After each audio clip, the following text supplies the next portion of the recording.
talk. So ito po yung magiging finale nitong Article 4, ang presentasyon ng House Prosecution Panel kay Director Matibag at ang pagbibigay po niya ng information, facts surrounding the preliminary investigation conducted by the NBI.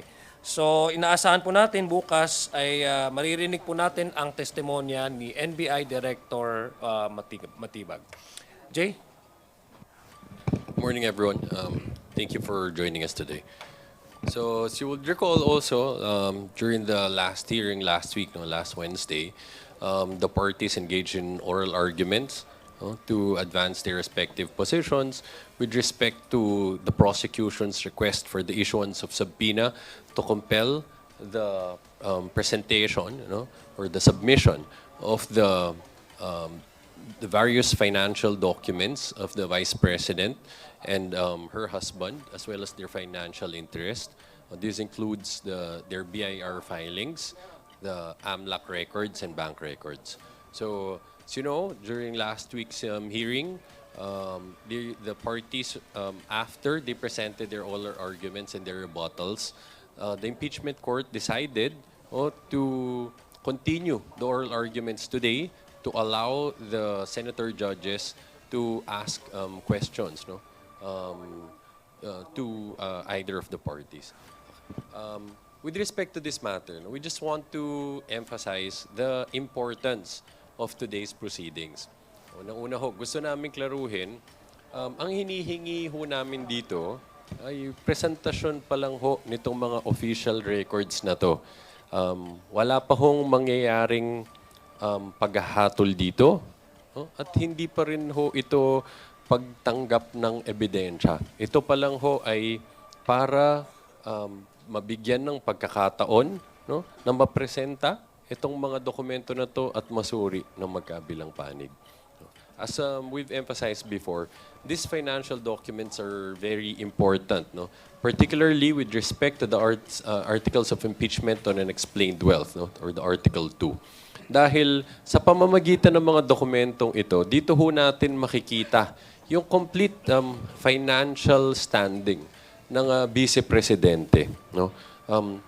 Again, we have to emphasize, ang hinihingi ho namin dito ay subpoena. Ano hong ibig sabihin ng subpoena? In particular, subpoena duces tecum. Ito ho ay order issued by the impeachment court to compel these different government agencies as well as the banks to submit these very important financial records. Okay. Tulad ho ng nasabi namin dati, napakahalaga ho na maikumpara natin ang buong yaman na dineklara ng Vice Presidente sa kanyang SALN, or the Statement of Assets, Liabilities, and Net Worth, at ikumpara ito dun sa kanyang mga BIR tax filings. Ano ho ito? Ito ho yung taon-taon na sinasubmit ng lahat ng tao na nagtatrabaho or may lawful income para sabihin for any particular year, ito yung kabuuang kita ng taong ito. So in other words, sa kanila ho ito nanggaling. These are sworn documents. Sila ho ang nag-submit ng mga dokumento na to. At pagkatapos ho, with respect to the AMLAC records, we would recall that these matters were actually presented already by the executive director of the AMLAC, which showed that the Vice President had financial transactions amounting to around 6.7 billion pesos. Ngayon, itatahi din ho ito dun sa mga bank records para makita naman magkano talaga ang linalaman ng mga bangko ng Vice Presidente. So dyan ho, kaya ganyan ho na napakahalaga ng mga dokumento na to para maikumpara natin ano ang dineklarang yaman at ano ang totoong yaman at ano din ang legal na kita. Dahil ang posisyon ng prosecution, as stated in the articles of impeachment, napakalayo ho ng disparity nung dineclare na yaman at ano ang totoong yaman. Right, with that, we are ready to accept your questions. Haji? Good morning po. May mga nag-rally po sa labas. I don't know kung nakita po ninyo. I think yung Bantay Senado po yata yun and other groups. They're calling on the senators na payagan na po yung pagpapasubpina doon sa tax and bank record. Sabi po nila, pag hindi po nagawa yon, mawawalan daw po ng saysay yung kabuuang pagliliti. So parang ang call po nila is kalampagin yung mga senators, sulatan, mag-post sa social media, etc. But do you share the same sentiment with the groups na yun nga po, mawawalan daw po ng saysay? Kapag hindi po hinayaan na mabuksan yung mga records po na ito, syempre in pursuit of accountability. Well, sa una, I think the Filipino people understand what is at stake here. Dito sa usaping na impeachment trial. Ang at stake po dito ay yung ating saligang batas talaga at yung pananagutan kung saan binigyan ng kapangyarihan ng saligang batas ang Senado, katangi-tanging kapangyarihan, exclusive power to try and decide impeachment complaint. Kung natin itong sa mga documents na ito, ay naiintindihan po natin ang ating taong bayan, yung clamor nila, yung demand nila for accountability, yung demand nila for the Senate acting as impeachment court to exercise that extraordinary power and not to allow the fundamental law of the land be subservient to ordinary laws. No? Kasi ang nagsasabi naman po dito ang ating saligang batas na ang kapangyarihan ng Senado. So kung ano po yung mga batas na mention po in the oral argument by the defense, these should not be reasons to curtail the right of the Senate acting as impeachment court because the basis for them to exercise this power is granted to them by the fundamental law of the land, which is the 1987 Philippine Constitution. Let me also add, naririnig namin at sumasang-ayon kami, no, sa panawagan at paniniwala ng ating mga kababayan, no, na napakahalaga na makita itong mga dokumento na to para makita natin ang kabuuan na yaman ng Vice Presidente at ito ang paraan para makita natin yung katotohanan, no, paukol sa bagay na to dito sa unexplained wealth. At alalahanin din natin, no, bukod sa napaka-importanting rason na kailangan ito para makita ang buong katotohanan, our request is based on strong legal grounds, no? As articulated by Kong Shell Jokno during the oral arguments. Matibay ho ang basehan namin dito. It's grounded in the Constitution, the special laws governing this specific financial documents. It's based on jurisprudence and impeachment precedent, no? Tulad ho dun sa nangyari dun sa impeachment proceedings ng late Chief Justice Corona, no? At malahag ho din siguro na I have to point out again, no, dun sa proceedings before the House of Representatives, no, pinakita itong mga AMLAC records, no, which disclosed that the Vice President and her husband had financial transactions amounting to 6.7 billion pesos. I have to emphasize that, 6.7 billion pesos. Ano ang naging tugon nila dito? Ang naging explanation ng kampo ng Vice Presidente ay these numbers were supposedly bloated, no? Dahil lang sinasabi nila, pwede dito may pumasok na same na pera, lumabas ulit at pumasok na naman, no? Kaya naka-reflect daw siya dito sa mga AMLAC reports na to. Pwede din ho daw na interbank transfers, meaning from one bank account, ng Vice Presidente linipat lang sa kabilang bank account niya. Let's remember, in the SALN, the total net worth that was declared was only 80 million. If we're talking about 6.7 billion in financial transactions, gaano kadaming beses ho yan papalabasin at papapasok ko ng paulit-ulit. Now, kung ganun ho ang kanilang depensa, no? Hindi ho ba makakatulong para sa lahat at para din sa kanila na buksan itong mga bank records na to para once and for all masettle magkaano ba talagang linalaman ng mga bank accounts niya, no? Lalo na kung ang sinasabi niya ay ganyan ang paliwanag, no? Na itong same amount na to lumabas-pasok naging bloated itong mga figures stated, no, in the AMLAC reports. So, makakatulong ho ito sa lahat, no, para din ho sa kanila. Kung yan ang posisyon nila, no, para mapatunayan na talagang inosente sila sa charges na ito. Just to follow up lang po. Nakikita niyo po ba na yung bigat na mayahalin tulad po siya doon sa envelope during the Estrada trial, yung galit po nung publiko, the same. Kumbaga, kung halimbawang hindi po, of course, hindi naman po ninyo pinapangunahan, ano? Pero kung halimbawang hindi po mapagbigyan or mapasabi na yung mga tax at bank records po na ito, mayahalin tulad po ba ninyo yung bigat doon sa envelope na hindi po nabuksan nung Estrada trial? Well, considering the gravity of what's at stake here, no, we will understand that kind of sentiment. Pero kami, we're hoping na hindi na ho tayo umabot doon.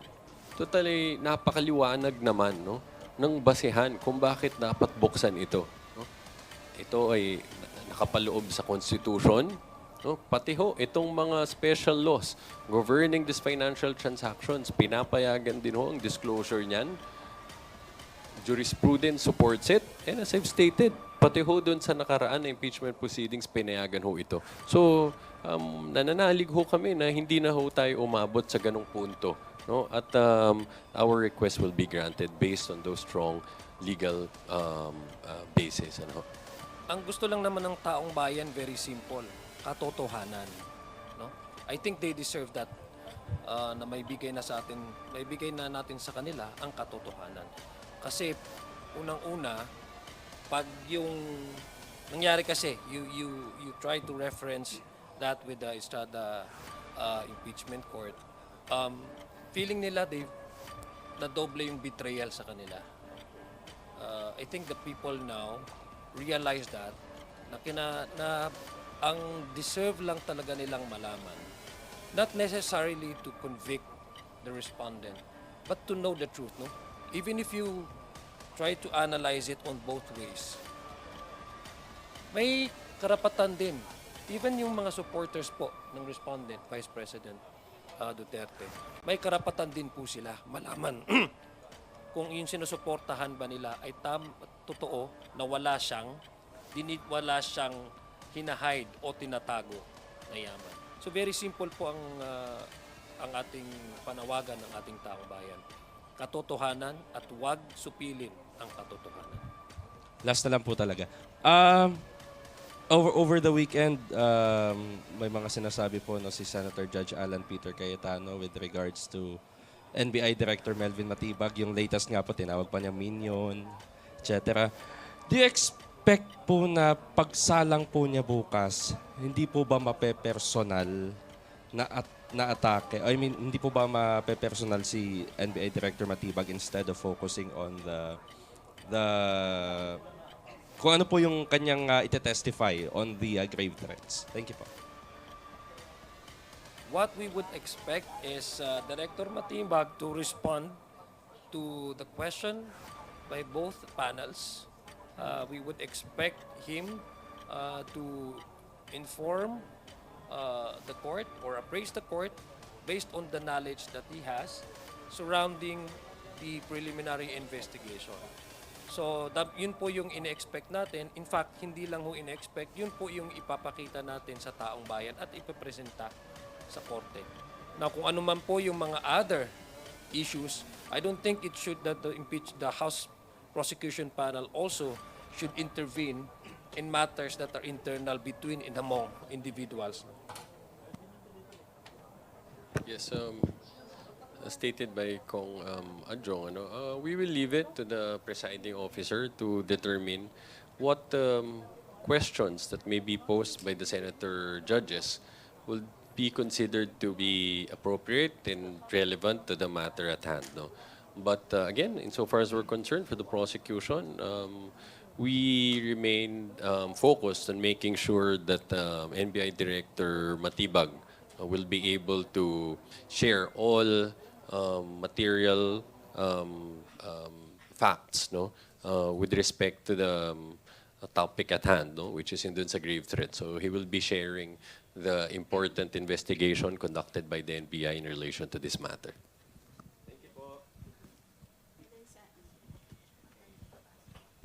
Hello po, Eden Santos, Net25.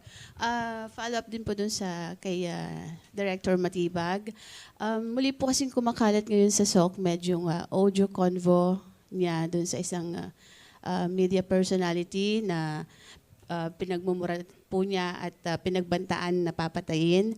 Hindi po ba ito makaka-apekto dun sa kanyang pagtestigo, lalo na kung pwedeng basagin yung kanyang credibility? Una, hindi ko po narinig itong video na to. Pangalawa, hindi po kami nagsasalita on behalf of for Attorney Matibag. Kung meron po siyang personal na dealing with any of the media personality, that is business, I'm sure Attorney Matibag, Director Matibag, has a reason, no? Baka meron siyang rason kung bakit nagawa niya. Again, ang focus po namin is how to present him to the impeachment court base po sa kanyang knowledge, no? Kaalaman doon sa preliminary investigation. Maliban lang po doon, hindi na kami magdo-dwell doon sa mga issues na kumbaga hinaharap po ni Director Matibag.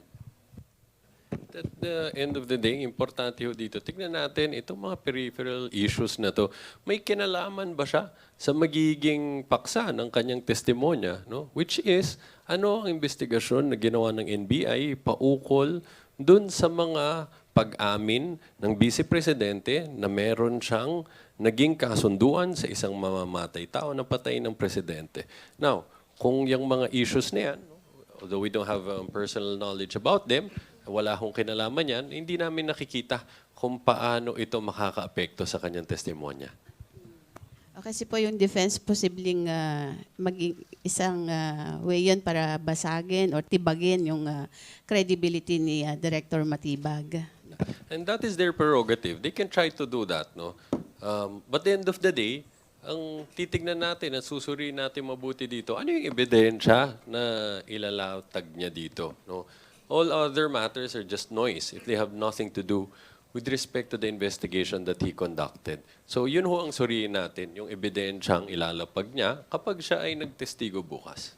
Ang magiging participation lang po ni NBI Director is yung capacity niya o yung authority niya bilang the head of the NBI as an agency na sila po yung nag-imbestiga kay Vice Presidente, no? Patungkol doon sa pagbabanta niya sa Presidente, sa unang ginang at sa dating former Speaker.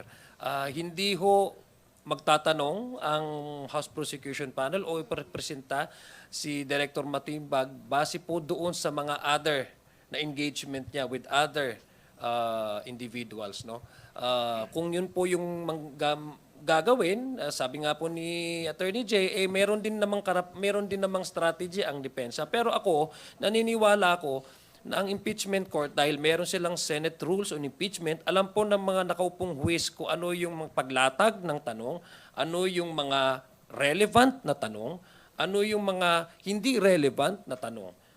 Alam naman po natin based on the 2 weeks na trial, merong mga katanungan na hindi relevant at sinasabi naman po ng presiding officer na hindi ito angkop doon sa pinag-uusapan sa trial, impeachment trial under sa Article 4. So kung ano po yung magiging katanungan nila dyan, alam naman ng mga huwis na hindi naman talaga siya konektado doon sa pagte-testify doon sa investigation na nagbanta ang Vice Presidente, mukhang kami, naniniwala kami na ang impeachment court at ang presiding officer, dahil may Senate rules on impeachment, ay alam po nila kung ano i-call out ng relevant at irrelevant. Very clear po, irrelevant po kung ano man yung i-connect po nila na outside of the discussion under Article 4. Are we expecting po na yung mga prosecutors natin, prosecutor natin ay tatayo din sa impeachment trial? Or yung mga private prosecutors lang po talaga? Actually, ilang beses na din nating nakita, no, naging aktibo sa paglilitis nito, mga public prosecutors. Magmula pa lang sa unang araw, no, magmula doon sa opening statement ni Chair Jinky Luistro, sa opening statement din for threats ni Kong Noy Defensor. Nakita din natin, nag-engage sa oral arguments si Congressman Shell Jokno. So we can see that they're very active in these proceedings. At yes, sa mga susunod na linggo, bukod dyan, magpepresenta din sila ng mga testigo para sa prosecution. All right. Thank you, Eden. Now, Anne, your turn. Sir, good morning. Ann Soberano po of Bombo Radio. Sir, kung mapagbigyan po ang inyong kahilingan na isubpina po itong bank records, can the Vice President still challenge the subpoenas if they are issued? Attorney Tolosa. Well, this is a compulsory process that will be issued by the impeachment court. And together with such a subpoena power, the impeachment court has also the authority and the power to enforce them. Whoever fails or refuses to comply with the subpoena, well, they will have to face the consequences that come with it. Merong contempt power ang impeachment court para pilitin ho yan. Now, kung anumang iba pang legal remedies that she would want to try to avail of, nasa kanya ho yan. But ang importante dito, kapag inisyo ang impeachment court, kailangan ho yung sundan. Kahit, tulad ho ng kahit sinong tao, hindi ho malaga yung personalidad, mahalaga yung proseso at ang batas. At sinasabi niyan, kailangang sundan kapag na-issuehan ho ng subpoena. Sir, could the ruling be appealed or reconsidered? They could ask for reconsideration of the impeachment court, but and then that's also a matter that will be resolved by the same impeachment court. But to clarify, itong mga dokumento na to, they are not in the possession of the Vice President. They are in the possession of the AMLAC, of the banks, and the BIR. So, kapag ho ito ay granted, itong request for subpoena, ang susunod ho nito, hindi ang Vice Presidente. Ito hong mga institutions na ito ang magsusumite ng mga dokumento na to. Last na po on my part. Tatagdag ko lang, kailangan natin intindihin sa ating taong bayan na ang Vice Presidente ay hindi private individual. Ito po ay mga public records na inaasahan po bilang isang public official ay ibigay niya sa mga ahensyang nangangasiwa dito. So, kung pinag-uusapan po natin dito ay private individual, posible po, ito si Attorney J, posible po din na magkaroon ng certain degree of restriction or confidentiality. Pero pinag-uusapan po natin dito yung kanyang fitness sa pagiging Vice Presidente. Kung ang kanyang nireflect doon sa salin niya ay tugma ba doon sa kanyang binabayarang buwis kada taon. So again, it is imperative for the Vice President, knowing that she is the second highest official in the land and a public officer at that, occupies a public office which certainly according to the Constitution and many other laws should be, again, dahil pinag-usapan natin dito, impeachment trial, should be, again, resolved by the impeachment court as an institution that has the exclusive power to request for the records through a subpoena. So, yun lang po yung tatandaan natin at alam po ng taong bayan yun, na hindi po siya individual, na private individual, siya po ay isang public officer. Thank you, sir. Thank you. Hi, Kong Attorney. Good morning po. Yung regarding po ulit dun sa request nating BIR and bank records, I understand magagamit po ito para sa unexplained wealth. Tama po ba? Can we say that this is the strongest evidence na meron tayo for unexplained wealth? And if ever man po na hindi payagan, hihina po ba yung mga ebidensya natin? Well, hindi naman nakabase sa iisa o dalawang ebidensya lang, yung ating articles of impeachment. We have other documentary and testimonial evidence. Gayunpaman, ang aim natin dito ay makita yung buong katotohanan. So regardless, if we have other evidence that could support the articles of impeachment, napakahalaga pa rin na makita natin itong mga ebidensya nito. In fact, regardless if you're pro or anti, no, the respondent, regardless of your leanings at this point. Napakahalaga. Actually, dapat lahat tayo, hinihingi natin, tignan natin tong mga dokumento na to. Dahil kung naniniwala ka, no, na walang paglabag sa batas na ginawa, all the more na dapat gusto mo ding makita to. Para once and for all, we could settle that question. Makikita natin, wala talaga itong mga tinatagong yaman na to. So, it's for the best interest of everyone involved, the impeachment court, no, na maghahatol dito sa impeachment na to, pati ang taong bayan na makita natin pare-pareho itong mga napakalagang mga ebidensya na ito. Very simple lang, no? Papayagan ba natin ang impeachment court na maghahatol basis sa hindi kompletong dokumento o ebidensya? Di ba hindi naman natin papayagan yun, ang taong bayan ayaw payagan ng ganong klaseng hatol na hindi sapat doon sa naipresenta na ebidensya. Yun lang, very simple lang po yun, no? Kailangan mabigyan ng pagkakataon ang impeachment court na masuri, makita ang lahat ng ebidensyang kinakailangan para po ang hatol nila ay kompleto at hindi po base lang sa mga presumption.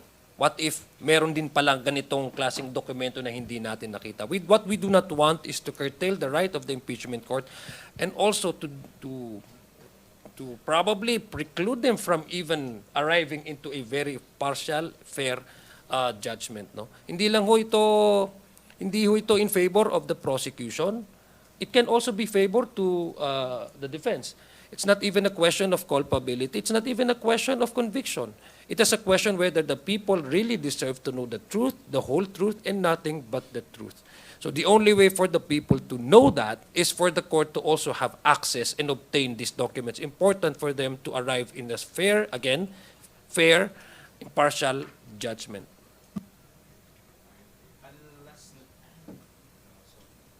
Last na lang po. If ever, we don't want to preempt yung magiging desisyon nila na mamaya. If ever, whatever the decision of the senator judges, paano po tayo magre-react if ever man na hindi po nila payagan? Pwede po ba natin questionin yun? Or kung minsan, kung pwede man payagan, baka maging limitado yung access.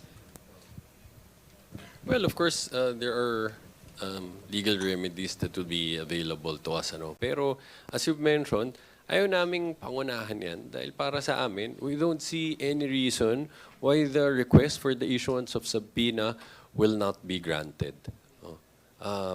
Narinig natin ang mga argumento ng magkabilang panig at nananalig ho kami na pakikinggan ng impeachment court ang aming kahilingan at ang kahilingan ng ating mga kababayan, which is to see the truth. Sabi nga ho ni Kong Zia, this is not in favor of the prosecution. This is in favor of the truth.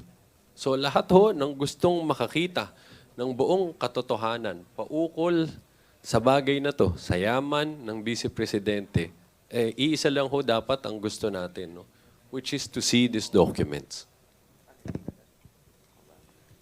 Okay. Vel Custodio po from PTV.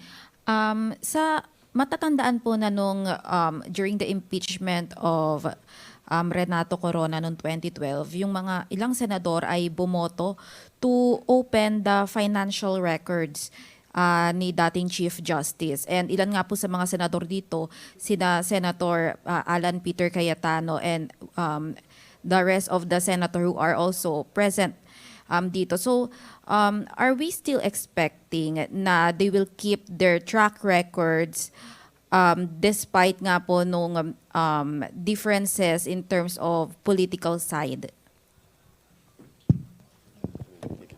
Well, as pointed out by Kong Sheljok during the oral arguments, in the previous impeachment proceedings concerning the late CJ Corona, the presiding officer, Senator Chis Escudero, and Senator Alan Peter Cayetano voted in favor of disclosure of these financial documents.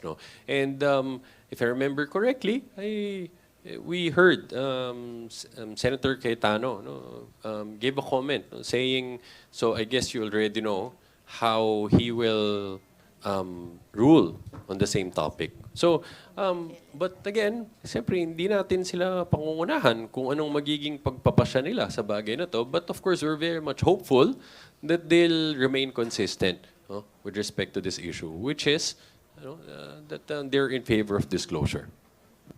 Ako, nakakatulong po yung mga experiences natin in the past. Hindi lang po sa ating mga senator judges, but ang buong sambayan ng Pilipino. Nakikita po nila at nakukompare nila kung ano yung naging desisyon ng Senado ng mga naunang mga impeachment trial. At inaasahan nila dahil ang pinag-uusapan po natin dito, pananagutan, katotohanan, kasi hindi nyo po pwedeng paghiwalayin yung pananagutan at katotohanan. Dapat ang pananagutan nakaakla rin sa katotohanan. So naintindihan nila at nakakatulong ito bilang isang basihan o isang reference para ang taong bayan nag-expect sila kung anong magiging tugon ng impeachment court na ito. Pero tatandaan po natin at babalikan po na talaga natin. Ang pinag-uusapan po dito ay betrayal of public trust, hindi ho ba?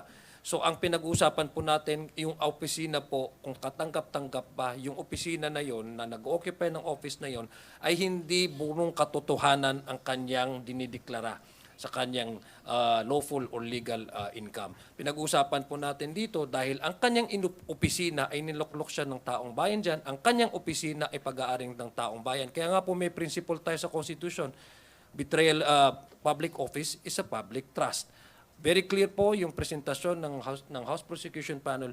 Meron pong betrayal of public trust dahil hindi po, para sa aming palagay, hindi po purong katotohanan lang yun na-declare doon sa kanyang salin at saka binabayaran po niya ng ITR. Kaya nga po dapat nating tandaan itong impeachment trial na ito, pagdating po sa usaping tagong yaman, ay dapat nating maipakita sa ating taong bayan ng impeachment court ay hindi lang po naiintindihan ang kanilang kailang power or authority, pero nararamdaman din po nila yung pulso ng ating taong bayan na alam naman po natin meron na ho tayong reference sa mga naunang mga impeachment trial nung Estrada impeachment trial at pati na rin po yung very recent yung Corona impeachment trial na isa sa naging rason kung bakit siya na-impeach ay ang kanyang hindi pagdideklara ng kanyang salin nung mga panahon na hindi pa siya mahistrado.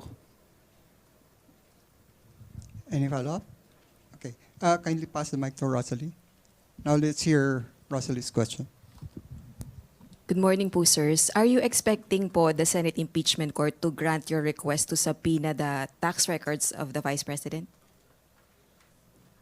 Well, again, we will not preempt the action to be taken by the impeachment court on this. That discretion falls in the impeachment court. But we're very hopeful that they will grant it, again, since it's based on strong legal basis.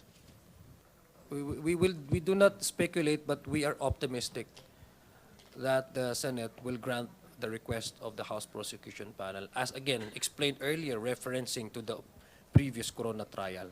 But if ever the Senate Impeachment Court grants your request, ano pong expectation niyo po from the President? From President Bongbong Marcos Jr., if ever the Senate Impeachment Court grants your request for subpoena of tax records of the Vice President and her spouse?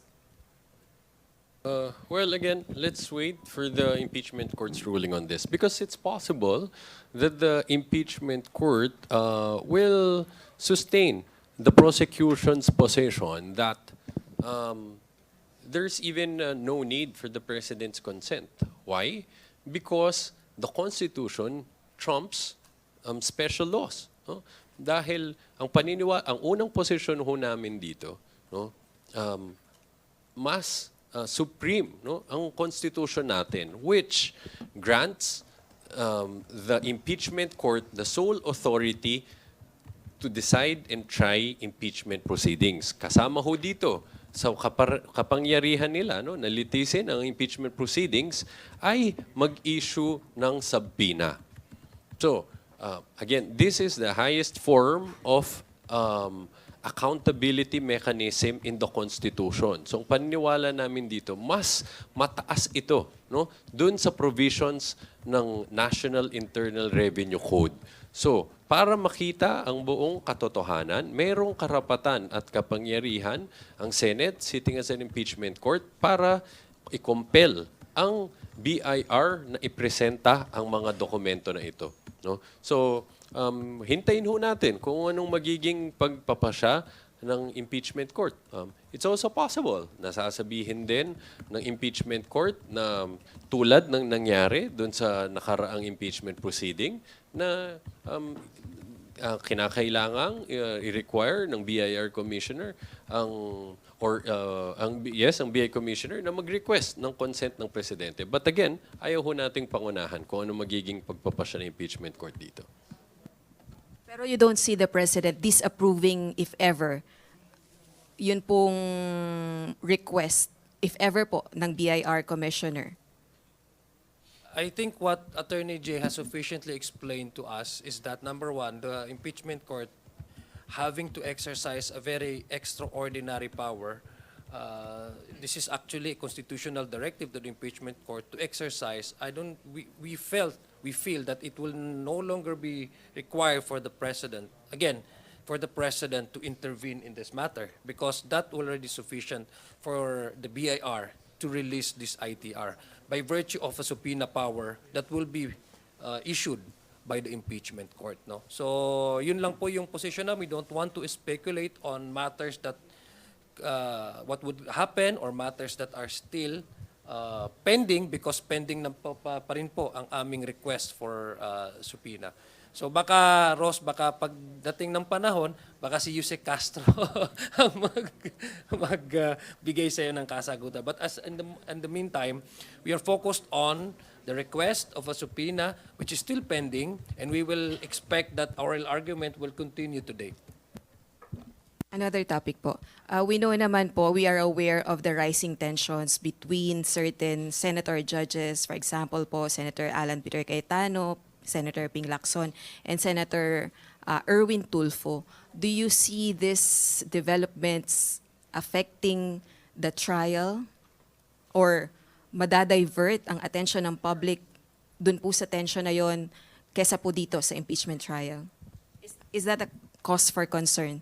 Well, again, this is not something that we would expect and we hope to see. No? To be honest with you, as a colleague of the senators, because Congress is composed of two chambers, it is not for me, hindi ho hindi masaya na makita o nakakabigay ng saya na makita ang ating mga senador na may kanilang, and this does not reflect the position of the House Prosecution Panel. I'm speaking as a member of Congress. No? It does not give us any satisfaction to see our colleagues having this trouble within and among themselves. No? But again, when you speak about the impeachment proceedings, I think it should not also be appropriate and fair for the House Prosecution Panel to be dragged in an internal matters or internal issues between and among the sitting judges. So I hope this can be resolved again. I hope they can have their own way of resolving this, since this is a separate issue altogether from the impeachment trial that we are conducting and we're having right now. Yes, and these are internal matters that we believe will be best addressed and resolved by the members of the Senate internally. No? But we also trust that the presiding officer will make sure that we will not lose sight of the matter that should be the main focus of everyone involved in this impeachment proceedings, which is to allow the process to continue, no? And allow the parties to present their respective evidence in a proper and efficient manner. All right. Vivian, it's your turn. Just a follow-up on that, may panawagan po ba kayo sa impeachment court, presiding officer regarding po dito sa matter na to? Kasi I understand last hearing, parang a good number of minutes na-dedicate doon sa pag-discuss ng matter. Parang hindi medyo lihis dito sa impeachment. Kung may panawagan lang po from you as a lawmaker or as a spokesperson of the prosecution? Well, una, ako personally, ako naniniwala po ako at confident po ako sa pag-handle ng ating presiding officer sa mga naging takbo, no? I think ang the way I observe, no? And again, hindi ho ito yung official position ng House Prosecution Panel. Ako observation ko po bilang isang Pilipino din na gusto ring matapos itong proseso na to. No, I think the presiding officer is conscious about being legal at the same time the political issue in question that surrounds the impeachment trial. Sinasabi ho natin dito, sui generis ito, hindi lang ho ang mga senador, ang ating mga huwis, ang taong bayan din po ang ating mga huwis. That's why kung meron pong leeway or elbow room for not necessarily strictly implementing legal rules in the Senate with the vision that this is the way for our ordinary kababayan to understand what is being discussed in the impeachment court. Yun po yung aking obserbasyon kung this is how the presiding officer handles the impeachment trial. No? Pagdating naman po doon sa mga in connection with yung katanungan po ni Ma'am Ros, again, confident din po ako dahil mayroon silang Senate Rules of Impeachment. Alam naman po ng ating mga senador at ang presiding officer kung ano po yung mga hindi issues na outside doon sa pinag-uusapan na article. And I'm sure, having observed the presiding officer, to allow other people to understand efficiently what is being discussed under the Articles of Impeachment, Article 4, ako, optimistic ako na dahil alam niya na hindi yun makakadagdag sa pag-unawa at pag-intindi ng ating taong bayan na mas effective doon sa pinag-usapan sa impeachment court. Outside of it, alam ko, confident po ako na hindi ho magiging platform ang impeachment trial para sa mga individual po na hindi pagkakaunawaan ng mga senador. And that is my personal take on that. It does not, again, carry the position of the House Prosecution Panel. I think everyone's in agreement at this point that Senator Chis Escudero has been presiding over the proceedings in a fair, proper, and judicious manner, and we trust that he will continue to do so. No? And he will make sure that we remain focused on the important issues at hand, which is again the articles of impeachment, and will not be distracted from peripheral matters that have nothing to do with these proceedings. So, dapat po tumutok lang doon sa merits ng articles of impeachment. Yes po. Dahil yun naman talagang inaasa ng taong bayan. No? Kaya nga po sinasabi ko kanina, kung obserbahan niyo po yung naging handling ng ating presiding officer, hindi masyadong technical, hindi masyadong stricto dahil naintindihan niya na parte doon sa legal and technical na aspeto ng impeachment court. Ito po isang political question na pinag-uusapan po natin dito, yung fitness ng pangalawang Pangulo, na whether mag-continue ba siya as Vice President. And the way to do that and the way he was handling it is para maintindihan po ng ating taong bayan kung ano na pag-uusapan sa impeachment court, no? Kasi hindi naman ho lahat ng taong bayan, ordinaryong mamamayan ay naintindihan mga legal jargons, no? So, base po doon sa nakita natin, confident po ako na kung ano man yung mapag-usapan dyan na hindi makakatulong sa pag-intindi ng ating taong bayan sa napag-uusapan sa impeachment court, confident po ako na hindi ho ito magiging paksa sa proceeding sa impeachment court dahil meron pong Senate rules na kanila po, rules on impeachment na kanila pong sinusubaybayan at pinapractice, no? Last na lang po, paglilinaw lang po kasi parang nare-reference yung mga ruling ng ibang senator judges dun sa Corona trial when it comes to disclosure of bank records. Pero parang Senator Judge Cayetano was making a distinction between yung records, financial records nung mismong official at yung asawa at yung mga kumpanyang related sa kanila. Covered po ba ng exemptions even yung sa financial records ng asawa po at pati po yung mga kumpanya na related sa kanila. Well, what you have to remember is in the SALN, what is declared there is the conjugal properties of the Vice President and her husband. No? So, nakadeklara ho doon na around 80 million na total net worth. Kasama ho dyan yung conjugal properties nila. So, ngayon, para masuri natin kung accurate ba itong amount na declared sa kanyang SALN, kailangan natin makita din ang conjugal assets nila as reflected in their bank records. As well as ano yung pareho nilang kinita sa same period na to na makikita naman natin sa kanilang mga BIR filings. Vivian, ito yung sinasabi nila sa inyo sa church, no? In richness and in health, in poorer or in richer or in poorer, till death do us part. Ganun talaga by virtue of the union. Talaga magkasama kayo. At hindi ba sinasabi niyo yan pag kinakasal, no? For ano yan? In sickness and in health, no? For richer or poorer, till death do us part. Sir, kahit private person. I think ito si Attorney Jay, he will correct me kung but by virtue of a union, itong marriage, by virtue of that marriage and that union, legally speaking, you're treated as one entity. Because again, what we want to see here are the total assets of the Vice President, her total funds. Para makita to, as explained by Kong Zia, dahil siya ay merong asawa, under our laws, conjugal property ho yan. Kung ano yung mga property na sa pangalan ng iyong asawa, property mo rin ho yan. So, ang pinag-uusapan natin dito, gusto nating makita sa impeachment proceedings na to, na deklara ba ng tama ang buong yaman ng Vice Presidente sa kanyang SALN as required under the rules. Isang paraan lang para makita ang sagot sa katanungan na yan.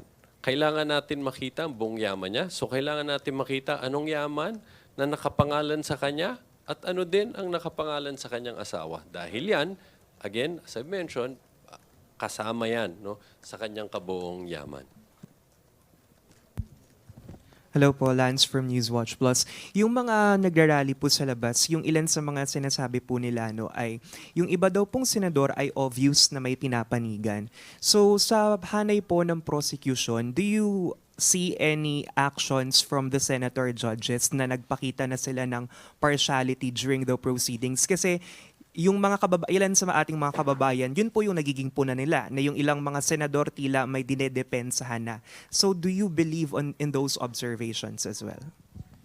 Well, sa amin sa prosecution, hanggang ngayon, umaasa, naniniwala at nananalig pa rin kami na tatalima ang lahat ng mga senator judges sa kanilang obligations under the rules on impeachment to observe political neutrality. Which means that they should participate in these proceedings without any undue discrimination towards anyone and regardless of their political preferences and affiliations.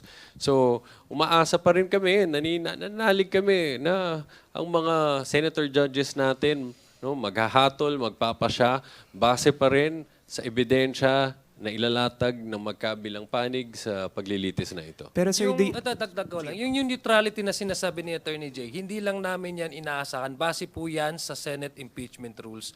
Sinasabi po talaga dyan, maging neutral po ang ating mga senator huwes. Pero I think the ultimate message that pinapakita natin sa obserbasyon natin kung bakit nagkakaroon na rin ng ganong klaseng clamor engagement ang ating publiko, ay unang-una, very clear po na ang messaging dito ay tama, sui generis, legal and political. Dahil ang ating mga senador, ang Senate ay political office po ito. So directly ang ating employers ay ang taong bayan. That's why sinasabi sa Constitution, public office is a public trust. So nakikita natin na yung ating mga taong bayan ay nagmamasid din, nag-i-evaluate din, at sila rin ang tumatay yung half, kumbaga, kalahati sa magiging huwis itong impeachment trial na ito. So yun lang po yung nakikita natin na obserbasyon dahil nga katotohanan ang gusto nilang malaman. Sir, sorry, sabi niyo po umaasa kayo na the senator judges will be politically neutral at this point. Are they being politically neutral at this point? Well, it's really hard to get inside the minds of the individual senator judges. But again, the House Prosecution Panel is continues to present, evidence and testimonies of the witnesses for the senator judges to have sufficient, information or sufficient reason for them to arrive into impartial and sound judgment. No? As to how they are, they care themselves in the court, ano po nila, trabaho po nila yan, na magtanong sa depensa at magtanong sa prosecution panel. So it looks like you're really trying to get me cited in contempt, ano? No, pero masabi lang namin, wag muna natin silang pangunahan. Bigyan natin pagkakataon, no, na pakita sa ating lahat na tatalima sila sa obligasyon nila to remain politically neutral at magpapasya sila, no? Magbibigay sila ng paghahatol again base sa ebidensya, base sa katotohanan. Dahil at the end of the day, yan ang sigurado naming hihingin ng ating mga kababayan. Ano? At saka matagal pa itong impeachment trial, wag masyadong excited. So, tingnan po natin anong magiging daloy nitong impeachment trial na ito. All right, for our last question, Joseph. Sir, good afternoon. With regard to the subpoena, I think second day na touch on, I think you're going to you want to look into 7 banks, 2 in Green Hills, 5 in Davao, correct? How many bank accounts are we talking about here? To whom do this belong to? Are there joint accounts with the Vice President? Can we have them details? We will have to look at the records to make sure that we'll be able to give you the specifics. No, but what is clear is that all of these bank accounts are based on the AMLAC reports that were submitted by the executive director, no, of AMLAC. So this is not a general inquiry into her bank accounts. No? Alalahanin natin, in those suspicious transaction reports and covert transaction reports, what was specified there are not just the amounts, but the specific bank accounts, no, and the branches that were involved in these financial transactions. So, specific ho yan, no? So, both belonging to the Vice President and the husband, and the financial interest as well, meaning companies where they have financial interest. Are there any joint accounts aside from Attorney Mans? Babalikan ko lang kasi just to remind you, I think Attorney J was referencing during the confirmation hearing of the Committee on Justice where AMLA presented these documents, again, flagged by AMLA as under suspicious transactions. We're not talking about the branch alone, the amount, but we're also talking about the in and out of the withdrawal and the deposits of certain amounts over the course of months or of a course or number of months and years. So yun po yung titingnan natin. It's very specific, no. As to whether this will be again, Jay, the question is conjugal. I said it is explained by Attorney Jay. It covers accounts of both the wife, the respondent, Vice President Sara Duterte, with that of her husband, Attorney Mans Carpio. Just the 2 of them, no more other personalities? I'll have to get back to you on that, just to make sure that we'll be able to give you an accurate information. But what is certain is that either the Vice President or her husband or jointly, they're the ones who own these accounts. But as to whether their accounts jointly owned by the Vice President and another person, I will have to check. But what I can assure you is that, they involve the Vice President. Sir, shift lang ng konti. Sir, closing tomorrow kay Director Matibag. will he be adding anything more, or will he just be repeating what Lotok and Kalilong have already testified to? I think Jay will give, but it's as a general information that we can share to you without giving away much kasi hindi pa natin na papakinggan ang kanyang testimonya. No? I think number one is very clear that he will again corroborate the testimonies of Mr. Kalilong and Attorney Lotok. He would confirm as to how the investigation is proceeding. Those are the things that probably the House Prosecution Panel will be asking Director Matibag. Doon po sa yung kung ano yung magiging anong status na, no, just to be just to give you a general info, just the status of that investigation. As to the details, Attorney Jay can respond to that. Well, I'm sure you could understand why I can't give you the details of his testimony tomorrow. But what I can tell you is that aside from corroborating testimonies given by our two witnesses, he will be giving important information. And I can also assure you that you wouldn't want to miss his testimony tomorrow. I'll be more direct. Because ang senators were interested last week na parang even the public probably, no? Ang issue is, okay, may threats, may assassination threats, but mayroon bang actual na whether it's material to the offense or not, but the question is, meron bang nakontrata talaga? Will Director Matibag be able to answer that? Okay. First of all, let me be clear. Meron bang nakontrata? Our position here is there's no more question about it. Meron. Anong basis? Sorry. Ang admission against interest ng Vice Presidente herself. Again, under rules on evidence, this is one of the highest forms of evidence. No? It's an admission against interest. She clearly stated, that she already had an agreement with an assassin to assassinate the president. And 3 days after, when she was given an opportunity to correct her statement, take it back, say it was a joke or whatever, she did not do that. She doubled down. And she tried to defend that statement by saying that revenge from the grave is not a criminal act. So first, is there already an assassin? Has that been established? The position of the prosecution is yes. Now, will Director Matibag also testify on that matter? Again, please, let's wait for his testimony tomorrow. And again, I assure you, you wouldn't want to miss his testimony tomorrow. All right. Gusto ko lang kasi as an ordinary person. As an ordinary person, again, let's go back to what we have been saying all along. Na this is not a criminal proceeding, no? Na kailangan wala talagang beyond reasonable doubt. I think if you ask me personally, I think it's whether or not there's really that hitman na nakontrata, it's already irrelevant. The point here is that, is it tolerable? Is it acceptable based on constitutional standard for a sitting second highest official in the land to make these grave threats against a sitting president? I think that's the most important question that we need to ask of the Vice President.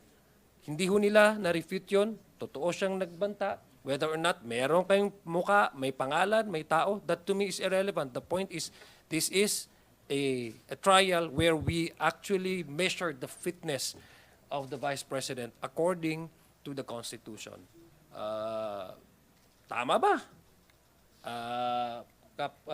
Allowed ba based sa constitutional standard na magbanta ang Vice President laban kanino man? Sir, medyo advancer lang ng konti. Assuming we do finish today with the ruling and we proceed with the Director Matibag and we finish with Matibag tomorrow, was the prosecution able to convince the senator judges that number one, the threats are real and totoo, sinasabi niyo, but do they rise to an impeachable offense? Kasi yun yung parang nandun yung mga senators na parang, okay, baka yung they maybe kind of agree with what the defense is saying, that these are ordinary crimes, RTC, MTC. But to you, were you able to, since we're closing Article 4, were you able to convince the court with your 3 witnesses that this is a impeachable offense? Okay. Well, first, out of respect to the impeachment court, who has been granted the sole authority to decide on this matter, we will not preempt the judgment that they will reach. This is the decision that's for them to make. But what we can say is we are confident with the evidence that we have presented. Maliwanag na wala ng question dun sa video kung saan ginawa ng Vice Presidente ang pananakot at pag-amin. Kailangan kong ulit-ulitin to. Pag-amin na meron na siyang nakausap na mamatay tao na patay ng Presidente, ang First Lady at ang noong Speaker of the House, at itong tao na to ay pumayag na. At huwag nating kalimutan itong napaka-importanting detalye. Hindi siya tumigil doon. In-explain pa niya, inanunsyo siya sa lahat, anong instructions niya sa bagay na to? Be relentless in carrying it out. Huwag kang tumigil hanggat hindi mo sila napapatay. So, meron pa bang question? Kung sinabi niya itong bagay na to, hindi, wala na. Tulad ng sinabi ko din kanina, meron ding bang question? Meron na ba kaming ebidensya na nagpapakita na meron talagang tao? Tulad ho ng sinabi ni Attorney Lotok nung tinatanong siya, no, cross-examination and by the senators, napakaliwanag din ang sagot niya. Meron, bakit? It came from the admission against interest of the respondent herself. No? So now, to answer your question, no, does this show that does this rise to a level of an impeachable offense? No? Pwede ho ba natin i-consider na to na pagtataksil sa tiwala ng bayan? No? Pwede ba itong makonsider na isang malakas at hindi katanggap-tanggap na paglabag sa saligang batas? Again, kailangan ko hong balikan ano ang from the start na sinabi ni Chairman Jinky Luistro at ni Kong Noy Defensor. Sa buong history, no, kasaysayan ng Pilipinas, minsan lang, ngayon lang na nangyari na nagkaroon tayo ng Vice Presidente na merong kaugnayan sa isang mamatay tao. Vice Presidente na nagkaroon ng agreement, no? Nagkaroon ng kasunduan sa isang mamamatay tao na patay no less than the President himself. Tingin ko maliwanag ang sagot na yan, no, sa mga kababayan natin. Kung katanggap-tanggap ba na manatili sa posisyon ang pangalawang pinakamataas na lingkod bayan. So again, we will not preempt, no, the decision of the impeachment court on this, but we trust on the evidence that we've presented so far. Joseph, dadagdagan ko lang yung sinabi ni Attorney Jay. The Vice President cannot separate her personality from the office that she occupies. An office, according to the Constitution, is an impeachable offense. So kung ano mo po yung ginawa niya, sinabi niya doon sa video na yon na grave threat. By the way, grave threat is in itself a crime. No? Kung siya po ay private individual, probably may bababa ito sa mga lower courts, like halimbawa MTC, RTC. But we're not actually dealing with her as a person. We are accounting her for the office that she represents and she occupies, which is the second highest official in the land. Number two, to me, it's really it's constituting impeachable offense because number one, you don't have to wait until somebody lies down lifeless in the street. A grave threat is a grave threat precisely because it has not been consummated yet. Kung may namatay, hindi na yun grave threat. Murder na yun ang kaso doon. No? And I hope they will not be successful. Kasi ang sinabi niya, huwag kang titigil, di ba? And I hope to God, and God forbid, that they will never be successful because we don't want the president and her the first lady and former speaker na may mangyari po sa kanilang hindi masama. I think the question that we also ask our people is this: moving forward, looking forward, tama lang ba na yung isang opisyal ay wala siyang level of restraint na paggalit lang ay pwede na siyang magbanta kung ano-ano lang at makipag-usap kani-kanino lang sa isang mamamatay tao para patayin ang mga para sa kanya ay perceived to be her or his enemy. Imagine if that person actually demands authority from let's say for example if he or she is a commander in chief, 'di ba?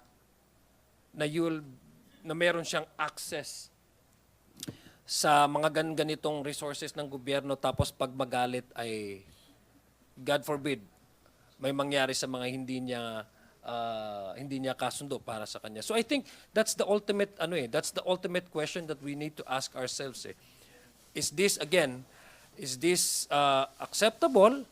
Do we even expect this from our public officers, let alone a second highest official in the land?